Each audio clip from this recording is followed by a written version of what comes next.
Voilà, nous allons... Il y a un micro? Oui. Nous allons recommencer. On entend?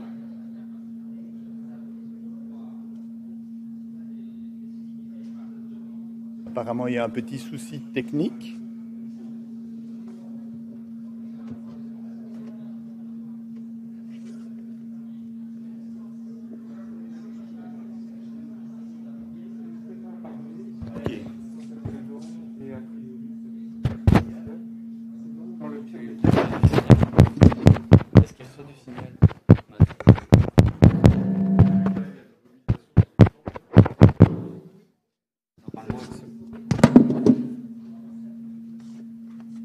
Voilà, nous allons reprendre nos travaux. Je trouve une position. Il y a un effet Larsen là, non? Non? Bon. Donc nous allons maintenant parler du contentieux avec deux exposés introductifs. Un exposé introductif qui va être essentiellement centré sur la réalité belgo-belge, où avec Sophie Remouchant, nous allons voir dans quelle mesure nous pouvons renforcer le contentieux stratégique en matière de santé au travail. Et puis, nous élargirons un peu le spectre, puisque nous aurons des collègues français qui viendront nous parler d'un problème qui est français, mais qui est aussi éminemment belge, qui est celui de la difficulté de la preuve en matière de maladies professionnelles. Alors, je présenterai les intervenants du second exposé tout à l'heure, mais dans un premier temps, très brièvement, je vais me présenter, ainsi que Sophie Remouchant, qui va faire l'exposé avec moi. Je vais évidemment commencer par Sophie Remouchant, qui est donc diplômée de l'Université de Liège, qui est avocate au barreau de Bruxelles depuis 2001, qui est avocate au cabinet Tétis, qui est une spécialiste évidemment du droit du travail et du droit de la sécurité sociale, mais qui a également des activités importantes dans cette université. Je pense qu'elle est maître de conférences, mais on ne va pas s'arrêter à la question du titre. Toujours est-il que c'est elle qui fait souffrir les étudiants du master de spécialisation en droit social avec les fameux exercices de sécurité sociale. En ce qui me concerne, Jean-François Neven, donc je suis docteur en droit, je suis avocat, maître de conférences ici à l'université. Par le passé, j'ai également été magistrat au tribunal du travail, puis à la Cour du travail de Bruxelles. Je suis donc un magistrat honoraire. Voilà, je vais commencer notre intervention qui porte donc sur le renforcement, la possibilité de renforcer le contentieux stratégique en matière de santé au travail. Alors, vous le savez, la loi du 4 août 1996 est essentiellement une loi de prévention. Il suffit de se référer à l'article 5 de cette loi. L'objectif, c'est d'amener les entreprises à avoir une politique de prévention des risques. Il s'agit donc d'éliminer les dangers, d'éviter les risques au travail. La prévention dans la loi, comme dans la directive, affiche un niveau d'ambition relativement élevé.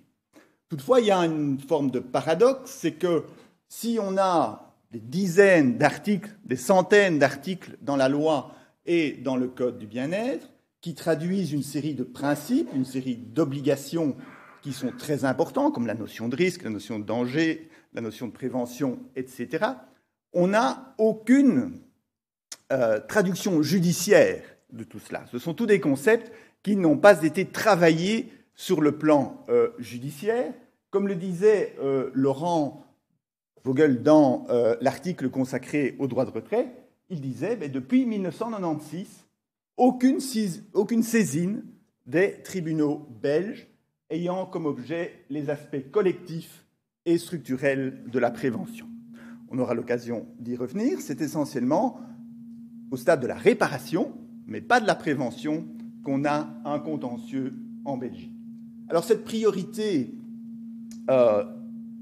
s'explique, ou plutôt cette absence de procédure en matière de prévention s'explique par le fait qu'on donne traditionnellement en Belgique priorité à la concertation sociale et considère que la mise en œuvre du droit à la santé, à la sécurité, se réalise essentiellement dans le cadre de la concertation à l'intérieur des entreprises ou au niveau national avec le Comité supérieur de prévention et de protection au travail. Mais l'idée, c'est quand même de savoir si on ne pourrait pas renforcer l'effectivité de la matière, l'effectivité de la législation, au travers d'une certaine judiciarisation. Alors, la judiciarisation, ce n'est pas la panacée, ça n'apporte pas de solution à tout, ce n'est pas en soi une fin, la judiciarisation, mais ça permet quand même d'affiner les concepts, notamment les concepts importants dans la matière, comme la notion de risque, la notion de prévention, la notion d'obligation de sécurité. Ça permet quand même d'accroître la cohérence de la matière, et puis surtout, ça permet de la populariser, de diffuser les concepts, de diffuser les normes, de diffuser les principes, notamment parmi les juges, parmi les avocats, parmi les juristes, parmi les praticiens. Voilà un petit peu pour planter le décor. Notre exposé va comprendre deux parties. Une première partie qui est une partie plutôt de bilan des actions judiciaires. On va se partager le travail avec Sophie à ce sujet-là. Et puis, la seconde partie sera plus la recherche d'explication de ce bilan et aussi voir dans quelle mesure des améliorations, des perspectives d'évolution ne doivent pas être envisagées. Avant de faire le bilan à proprement parler, et pour rester sur la thématique du Covid, je vais vous proposer une brève comparaison entre ce qui s'est passé en France et en Belgique pendant la période du Covid-19 sous l'angle des procédures judiciaires. En France, on a eu une série de décisions judiciaires assez intéressantes dans les jours qui ont suivi, dans les semaines qui ont suivi le début de la pandémie. Et il y a au moins 4 actions judiciaires qui ont un peu fait du bruit, qui ont été médiatisées, notamment l'affaire Amazon, l'affaire La Poste, et puis 2 affaires dans la région de Lille, une qui concernait un Carrefour Market et l'autre une association de travail à domicile. Alors ces actions étaient intéressantes parce qu'on avait d'une part 2 actions introduites par l'inspection sociale elle-même, l'inspection du travail, comme on dit en France, et 2 actions introduites par les organisations syndicales. Elles se sont soldées chaque fois par des condamnations, ne faisaient pas entièrement droit à la demande, mais des condamnations qui rappelaient les obligations des employeurs en matière de prévention, y compris dans le contexte du Covid-19. Et pour l'essentiel, il s'agissait soit de contraindre l'employeur à mettre en œuvre des mesures de prévention concrètes par rapport à l'entreprise, soit de rappeler les grands mécanismes de la prévention, l'obligation d'évaluation des risques, l'adaptation ce qu'on appelle en France le document unique d'évaluation des risques, ou bien les obligations en matière de consultation du personnel ou des représentants du personnel. Et ce qui frappe quand on lit ces décisions, c'est qu'on voit qu'il y a une grande maîtrise. Alors je sais que les juges peuvent toujours un peu bluffer sur le niveau de leur connaissance, mais qu'il y a une grande maîtrise des principes de base de la matière, et c'est pourquoi je vais épingler quelques passages de motivation de ces décisions pour montrer qu'en France, en tout cas, il y a une certaine judiciarisation qui emporte une certaine maîtrise de la matière de la santé et la sécurité au travail. Alors ces décisions sont intéressantes, d'une part parce qu'elles mettent en lumière la notion même de prévention, elles la réaffirment, l'explicitent, en disant tout d'abord que la prévention doit être distinguée de la réparation. Qu'il n'est pas besoin d'avoir un dommage avéré pour qu'il faille faire de la prévention. Et je vous cite un extrait d'une décision du tribunal judiciaire de Paris qui concernait La Poste, qui nous dit que les mesures de prévention doivent être mises en place sans qu'il soit question d'atteinte la commission de manquement à la loi ou la survenance de dysfonctionnements, d'incidents révélateurs de risques graves, d'accidents du travail ou de faits générateurs de maladies professionnelles. Donc il ne faut pas attendre qu'il y ait des dommages pour que la prévention s'impose.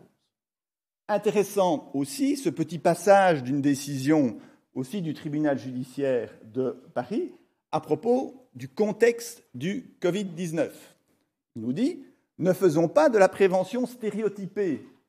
L'employeur ne peut se borner à paraphraser les recommandations publiques et officielles du gouvernement, notamment en ce qui concerne les gestes barrières. » Et plusieurs décisions reprennent aussi le principe de spécificité, en ce sens que si on met des mesures de prévention, ce n'est pas pour mettre des mesures abstraites, c'est au contraire pour mettre en œuvre des mesures spécifiques adaptées à la situation de l'entreprise.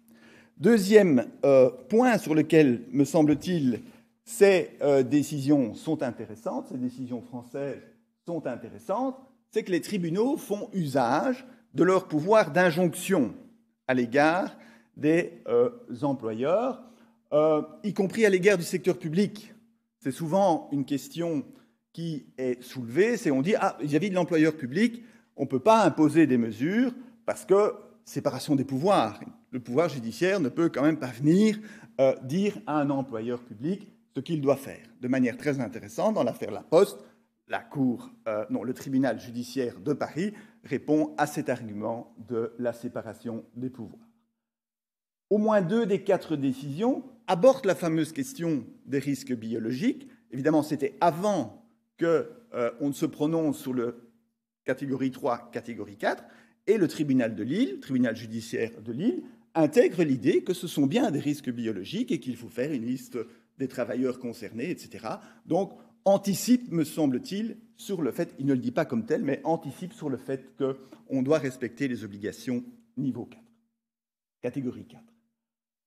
Les 2 décisions, au moins, insistent sur l'obligation d'actualiser les analyses de risque.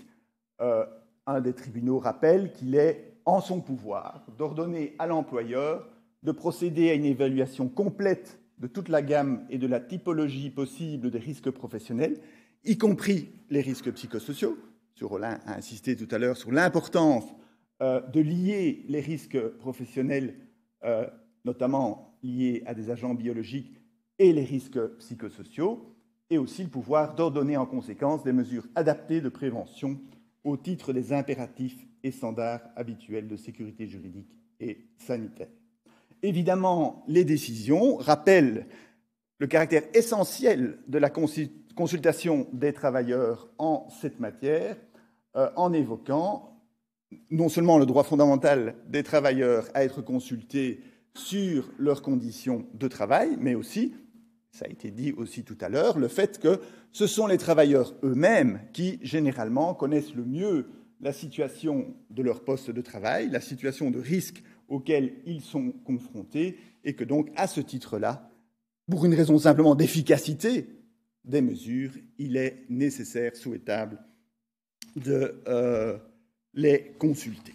Alors, en Belgique, on le sait, on a eu une autre approche qui est l'approche du guide générique. Alors, certains d'entre vous savent que je n'étais personnellement pas très enthousiaste, et j'ai eu l'occasion de le dire à propos du guide générique.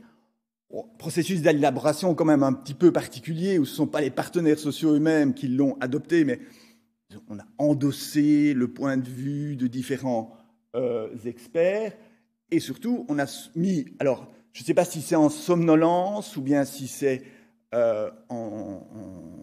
complètement à l'écart, mais on n'a pas fort insisté sur la nécessité de mettre en œuvre les mécanismes ordinaires de prévention. On n'a pas rappelé que l'entreprise devait faire des analyses de risque. On n'a pas rappelé que l'entreprise devait adapter son plan annuel ou son plan quinquennal de prévention. On n'a pas rappelé qu'il fallait consulter de manière approfondie les représentants des travailleurs avant de mettre en œuvre les mesures.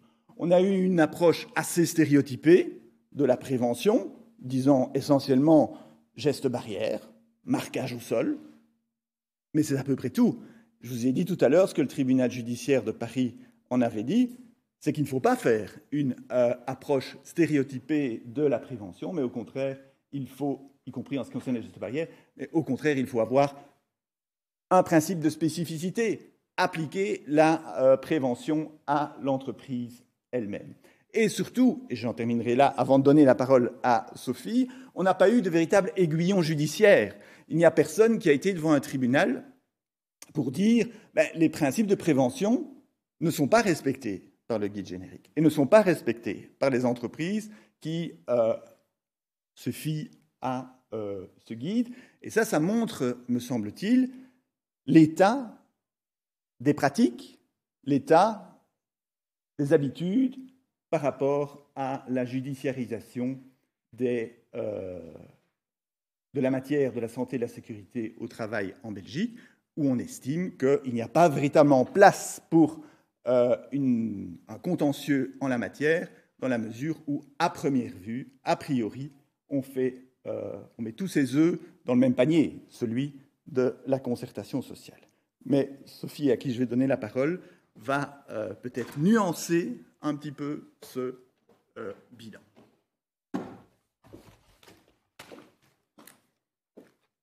Oui, parce que c'est bien connu que moi, je nuance toujours. Hein.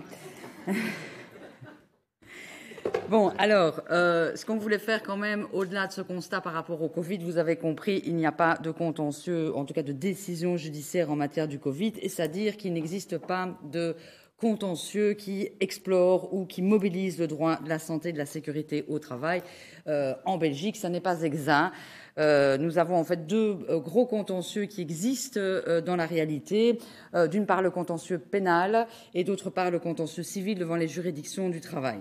Alors, les caractéristiques communes, de manière un peu grossière, de l'ensemble de ces affaires doivent néanmoins conduire au constat que les aspects collectifs et structurels de la législation ne sont pas explorés par ces contentieux, par ces actions judiciaires. Le cœur, l'objet de ces actions n'est pas l'effectivité de la prévention au sein des entreprises, n'est pas de discuter des aspects structurels et collectifs. Alors pourquoi ? Tout simplement parce que toutes ces actions ont comme point commun, ou l'extrême majorité d'entre elles, un point de départ qui est très limité. Le point de départ, c'est le risque réalisé. Le dommage, le constat qu'il y a un dommage que la prévention était censée éviter. Donc évidemment, si le point de départ, c'est le risque réalisé, il est certain que ce n'est pas la prévention qui est travaillée, mais plutôt la réparation au sens large. Donc au pénal, ce qui va être discuté, c'est l'application de la sanction pénale, les peines pénales prévues. Au départ de quoi ? Au départ d'un accident du travail grave. Alors, ce sont la plupart du temps des accidents de travail mortels ou des accidents de travail qui ont entraîné des incapacités majeures dans le chef des travailleurs. Au civil, devant les juridictions du travail, c'est aussi le départ du dommage qui est allégué par le travailleur du fait des défauts de la prévention dans l'entreprise. Alors, ça, c'est le premier point. À partir du moment où on part du risque réalisé, évidemment, on ne travaille pas la prévention. Deuxième élément, l'objet de ces actions en justice, ce n'est pas que l'entreprise applique les règles du droit de la santé et sécurité au travail, mais comme je le disais, l'application de la sanction pénale ou la réparation. Alors, avec un peu plus de détails, si on se penche quand même dans ces décisions, on voit que au niveau des juridictions pénales, donc ils sont amenés à statuer soit sur une infraction d'homicide involontaire ou de coups et blessures involontaires, ou sur l'incrimination générale en matière de non-respect de la législation santé et sécurité, on peut voir à travers les décisions qu'on creuse davantage la question de la qualité de la prévention. Mais c'est toujours au départ du risque. L'accident est survenu. Qu'est-ce qui a causé cet accident ? Le travailleur est tombé de l'échelle. On n'a pas mis les équipements de sécurité individuels ou collectifs. Donc, de nouveau, l'approche, elle n'est pas collective, elle est individuelle, elle est monocentrée sur le risque réalisé. Et ce qu'on doit aussi constater, c'est que les enseignements qu'on peut trouver dans ces décisions pénales sur le droit matériel de la santé et de la sécurité, ne sont pas relayés en doctrine vers le droit du travail, vers le droit de la santé au travail. Ça reste en fait cantonné chez les spécialistes du droit pénal social, et ce sont quand même, on doit le dire, des mondes plus ou moins étanches dans les pratiques judiciaires. Alors, du côté des juridictions du travail, qu'est-ce qui se discute en matière de droit de la santé et sécurité au travail? Eh bien, l'extrême majorité du contentieux tourne autour du harcèlement et la violence au travail. Ça, c'est une matière, un morceau de la loi de 96 qui est labouré et relabouré par les juridictions du travail. Mais ce qu'on doit constater, c'est que la plupart du temps, ces affaires concernent la demande de réparation de la victime de ce phénomène harcèlement et violence au travail. Alors en fait, ça s'explique pourquoi en droit belge il y a tellement d'affaires, c'est qu'on a un dispositif législatif et judiciaire qui est très poussé sur ces questions-là. Et alors que ce dispositif inclut également des pouvoirs d'injonction du juge sur le terrain de la prévention, dans le cadre d'une action comment référer, donc une action qui va rapidement, on doit constater que ces mécanismes-là sont quasiment pas utilisés par les demandeurs, par les plaideurs, qui vont plutôt demander la réparation plutôt que l'application concrète des mesures de prévention dans l'entreprise. Alors, à côté de cet arbre, cet iceberg qu'est le harcèlement et la violence au travail, on constate des décisions de justice sur d'autres risques. D'autres risques psychosociaux, le burn-out commence quand même à faire un peu son petit bonhomme de chemin, le stress, le conflit, et de manière encore plus rare, les autres risques, les risques biologiques ou les risques chimiques, les risques au niveau de l'atmosphère, etc. Alors, on doit aussi voir qu'il y a pas mal de jurisprudence, et c'est là qu'on voit vraiment l'apport que peut représenter un contentieux vivant sur tout ce qui est surveillance de la santé au travail, les missions du médecin du travail, le rôle de la médecine du travail dans le développement de la politique de prévention. Toute cette jurisprudence qui existe s'est développée au départ de la question de la force majeure médicale. Donc ce mode de rupture particulier qui permet à l'entreprise de rompre le contrat de travail sans assurer le préavis lorsque le travailleur se trouve en incapacité définitive. Et là, on voit que ces questions, qui sont des questions de droit individuel du travail, de rupture du contrat de travail, mobilisent ou en tout cas explorent les questions de la santé au travail, donc dans un petit corpus qui est le corpus de la surveillance médicale au travail. Donc en gros, on a en fait très peu de pans de la législation santé-sécurité qui sont explorés par la jurisprudence actuelle, donc énormément harcèlement-violence, pas mal en matière de surveillance de la santé, mais tout le reste, qu'est-ce que c'est qu'une analyse de risque, par exemple? On n'a absolument pas de décision. Alors, je dois quand même dire qu'il y a, parce que je pense que des acteurs, en tout cas les scrutateurs de la vie sociale l'auront vu. On a quand même un procès qui détonne dans ce constat que je dresse, qui est donc le procès que mènent 228 agents de la STIB contre leur employeur dans le décours de l'exercice du droit de retrait qu'ils ont été amenés à exercer dans le courant du mois de mai 2020, donc au début de la pandémie.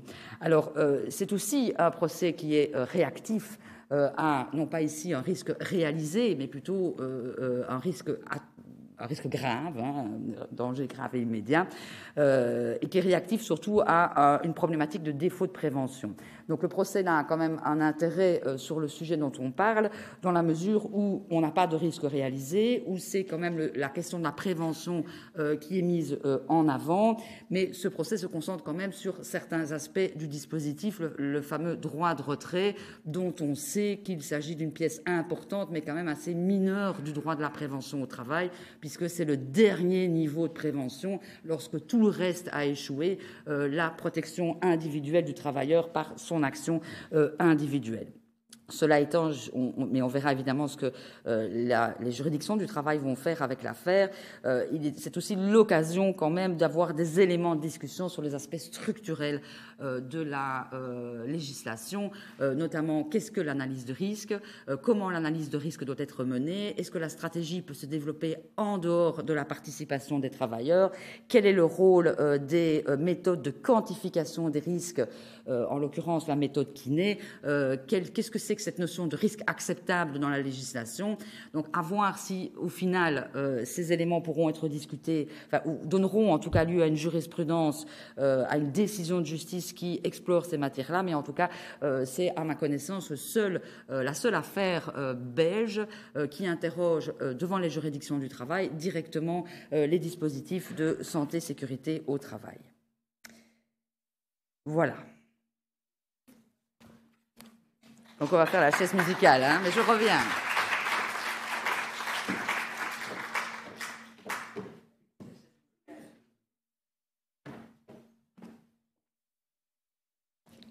On n'avait pas tout à fait anticipé la disposition des lieux, donc on pensait que ce serait un peu plus facile de se succéder. Mais donc, je vais voir maintenant des éléments explicatifs.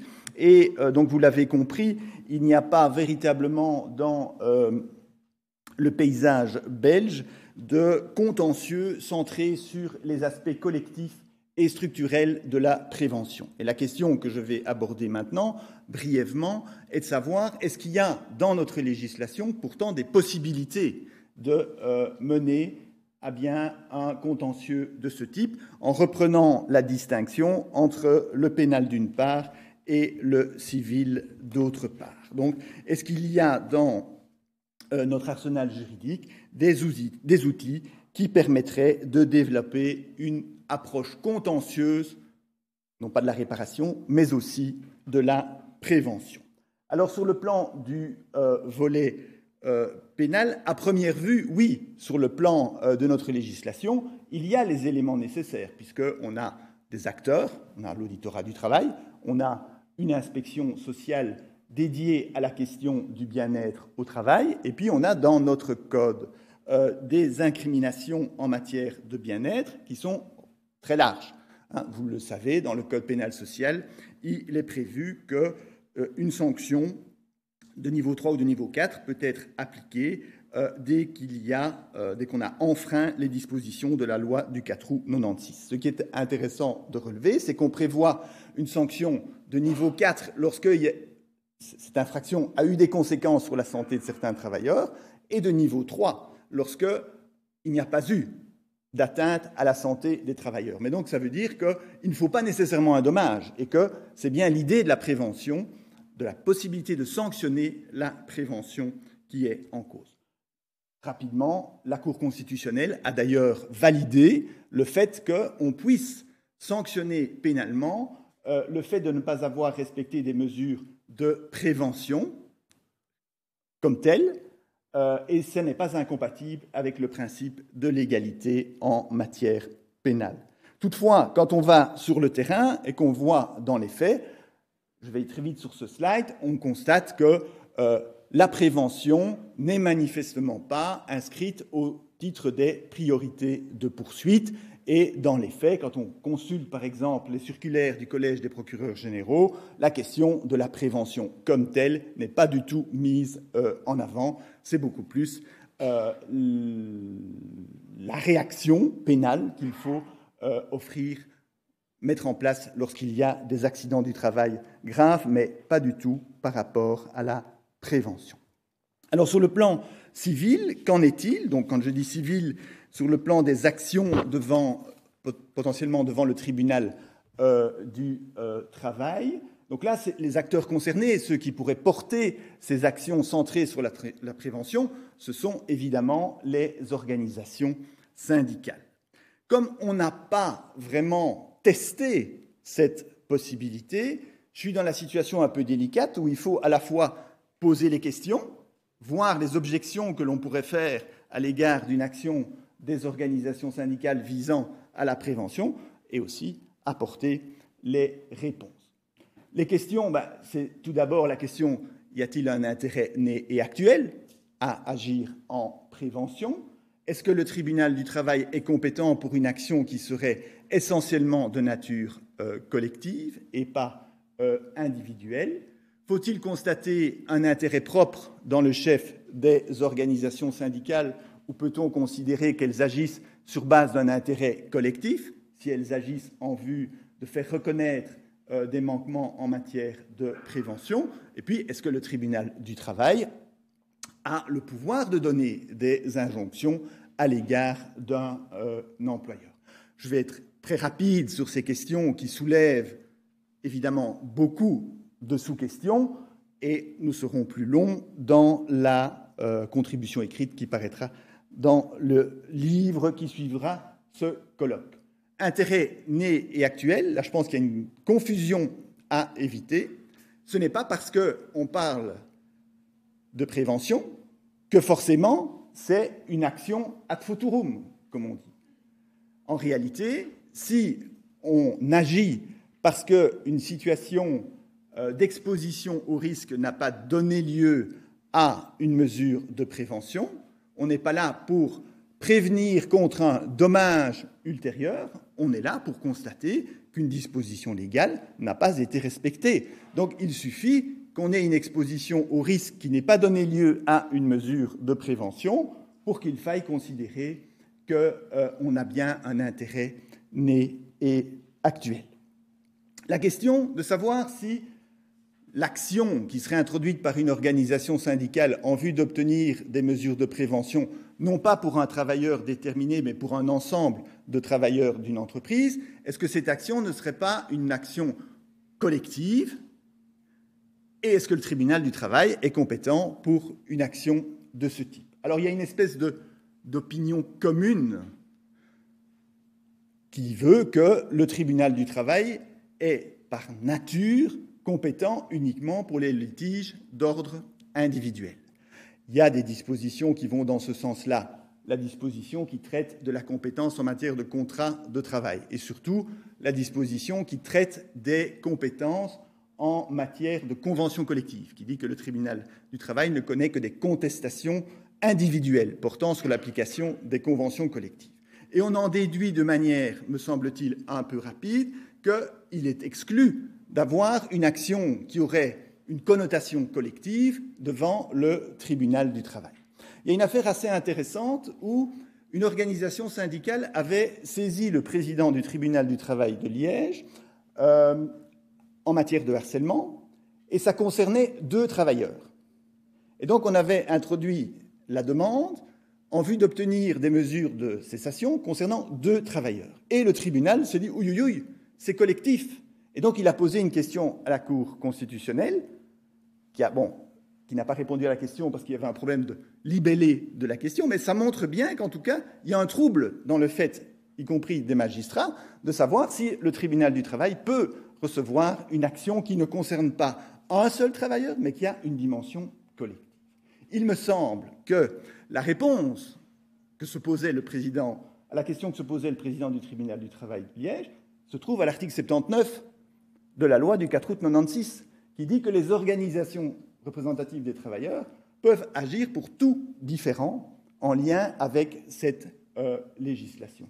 Et cette disposition leur donne non seulement qualité, me semble-t-il, pour agir, mais elle n'exclut pas que le recours introduit par les organisations syndicales puisse avoir une dimension collective. Autre question que je pose et à laquelle je donne une réponse, est-ce que les organisations syndicales devraient justifier d'un intérêt propre ou bien peuvent-elles se prévaloir de l'intérêt collectif d'un groupe de travailleurs si elles introduisaient cette action? Alors l'article 79, il est très intéressant, donc de la loi du 4 août 1996, parce que c'est aussi la disposition qui donne qualité aux organisations syndicales pour agir en matière d'élection sociale CPPT.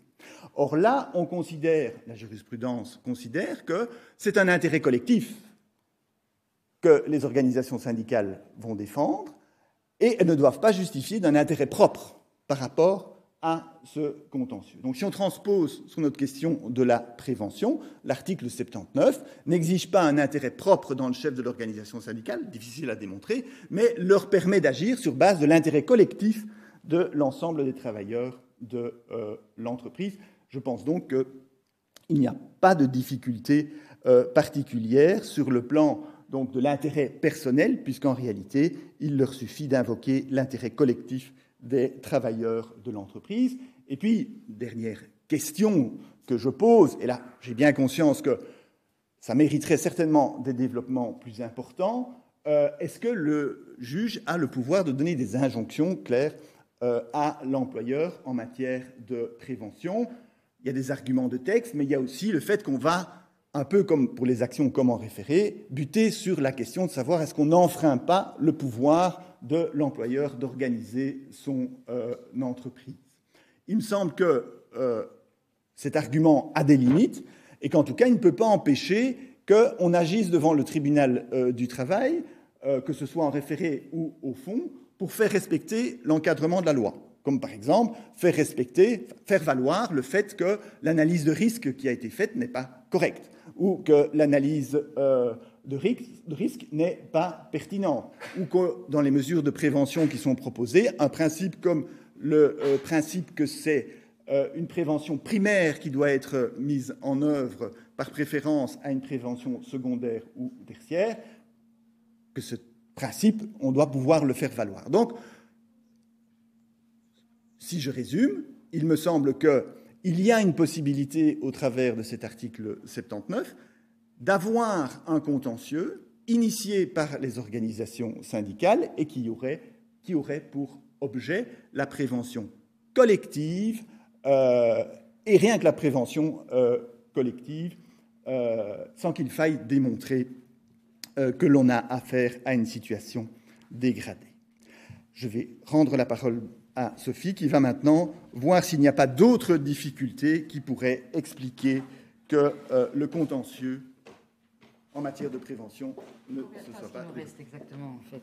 Qui gère le temps ici? C'est moi. Et normalement, 1 minute. 1 minute. Bien, alors, je vais faire l'impasse sur la question des normes qui pourraient peut-être être une explication au problème pour aller sur un sujet qui me tient particulièrement à cœur et que je voulais pouvoir parler précisément devant Laurent. Un élément explicatif qui est l'absence de relation entre la réparation des risques professionnels et la prévention des risques professionnels. Parce que ça me permet d'une part de saluer l'apport doctrinal énorme que Laurent a apporté à la matière. La matière de la réparation des maladies professionnelles est un parent pauvre de la recherche scientifique. Laurent, je te le dis, l'article que Daniel a cité en introduction inspire les juges. Il y a un arrêt très important qui a été rendu par la Cour du travail de Liège sur la notion de risque professionnel dans lequel les enseignements de ton article ont été mobilisés et on voit cette influence directe de la recherche scientifique sur la production des savoirs. Donc, je ne pouvais pas manquer l'occasion d'en parler. Et aussi parce qu'évidemment, comme on n'en parle jamais, c'est l'occasion qu'il y a des gens qui m'écoutent pour discuter de cette question des maladies professionnelles. Alors, on le sait, pourquoi est-ce que c'est un problème qu'il n'y a pas de lien entre les régimes de réparation des risques professionnels et la prévention des risques professionnels? Les disciplines autres que les disciplines juridiques ont démontré l'influence qu'avait la reconnaissance des accidents et des maladies sur l'efficacité, sur la qualité de la prévention. Mais en droit, on sait également, et si on suit l'exemple français, on en a une démonstration impeccable, que les régimes de réparation peuvent également influer directement sur l'effectivité du droit à la santé et sécurité au travail. Si on regarde du côté des Français, on a vu que dans le droit de la réparation au risque professionnel, il y a eu le dégagement de la notion d'un concept extrêmement fort qui va irriguer le droit du travail, qui est le concept de l'obligation de sécurité de résultat, dégagé à partir de l'exception à l'immunité, qu'est la faute inexcusable. Et on voit toute l'importance en droit que peuvent avoir les deux corpus normatifs. Alors, le problème en Belgique, c'est que nous sommes face à une immunité de responsabilité qui est, dans la pratique, absolue. L'employeur paye ses cotisations de sécurité sociale, paye sa prime d'assurance et il n'a plus à répondre du risque réalisé, le risque qu'il rend possible. Laurent a eu l'occasion dans de nombreuses contributions de démontrer que l'émergence du droit à la réparation des risques professionnels a étouffé le développement du droit de la prévention des risques. On constate également que l'immunité en elle-même a empêché l'émergence d'une jurisprudence sociale sur qu'est-ce que sont les niveaux de prévention qui doivent être atteints dans l'entreprise. Donc nous avons un vrai problème qui est centré sur cette question de l'immunité et qui devrait pouvoir évoluer dans un monde moderne au XXIe siècle, sortir du compromis historique de la fin du XIXe siècle, à l'époque où, je le rappelle toujours, le Parlement était composé censitairement et sans les femmes. Alors, en ce qui concerne de manière plus pratique, si on veut être plus prospectif, il y a certainement, avec le droit existant, en tout cas une manière de travailler le droit existant qui devrait pouvoir sortir les problématiques de l'ombre. Alors, je voulais ici souligner un des aspects problématiques du côté de la législation des maladies professionnelles et surtout son interprétation par l'institution de sécurité sociale. Alors, je ne vais pas être trop longue parce que je pourrais parler des heures de cette question-là. Le premier problème que je voulais pointer, c'est la manière dont la notion de risque professionnel est appréhendée par la loi sur la réparation des maladies professionnelles conjuguée à l'interprétation administrative. Cette façon de voir le risque professionnel réduit le risque professionnel à quasiment rien, ou en tout cas aux risques les plus graves, ce qui invisibilise ni la réalité de l'extrême majorité des risques en entreprise, des pathologies professionnelles et de leurs causes professionnelles. C'est très simple, hein. Si on prend 2 catégories qui représentent plus de la moitié des dépenses de l'INAMI, les risques psychosociaux et les troubles musculo-squelettiques, ce sont des pathologies professionnelles qui n'accèdent pas à l'indemnisation, pour lesquelles on ne reconnaît pas le risque professionnel. Ça empêche donc également toute irrigation du droit de la réparation par le développement d'une notion performante du risque professionnel dans le droit de la prévention. Si on regarde ce qu'est un risque professionnel en réparation, on doit constater que les entreprises font très bien leur taf en ne faisant strictement aucune mesure de prévention. J'exagère un tout petit peu, mais à peine. Alors, le deuxième problème que je voulais mettre en exergue, et là, il serait quand même assez facile de le résoudre, c'est qu'une fois que l'administration reconnaît l'existence d'un risque professionnel indemnisable, et je vous ferai grâce de la difficulté d'arriver à ça. Donc, sur le plan individuel, le travailleur qui fait une demande de réparation, à qui on reconnaît qu'il a été exposé au risque professionnel de sa maladie, eh bien, une fois que ce constat est posé, du côté de la prévention, il ne se passe strictement rien. Or, si la maladie professionnelle et le risque est reconnu, ça signifie en droit, vu la façon dont la législation est interprétée, que les autres travailleurs qui sont exposés au même danger, à la même influence nocive, sont exposés à un risque très élevé de contracter la maladie professionnelle, la maladie en question. En fait, ici, on est en termes de probabilité. La probabilité est tellement importante que si on fait une comparaison avec les méthodes de quantification des risques, on est sur les niveaux de risque dits inacceptables en prévention. Donc, on indemnise un risque inacceptable en termes de prévention, mais le constat reste cantonné sur un plan strictement individuel. La réparation, l'argent, les rentes, les indemnités pour incapacité, que recevra individuellement le travailleur demandeur de la réparation de sa maladie professionnelle.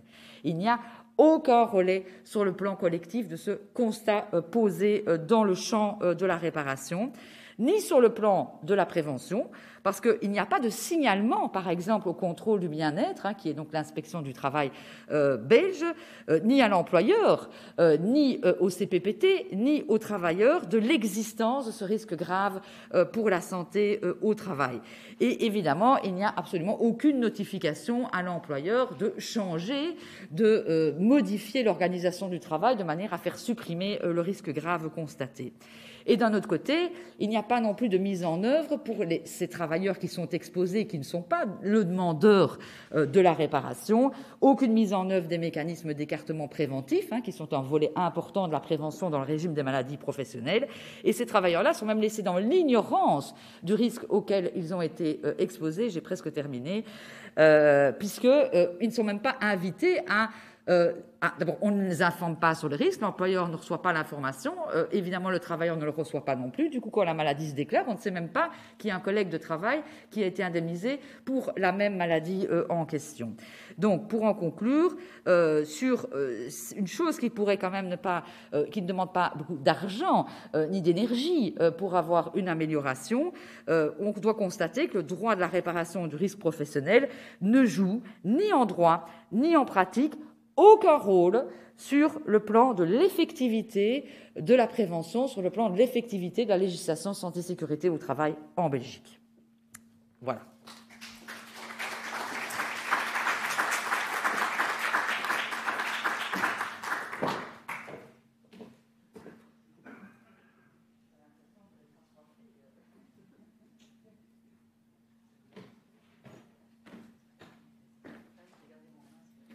Voilà, merci beaucoup Sophie. Donc, je vais tout de suite donner la parole à Madame Marchand et à Madame Arzélène Le Diguer qui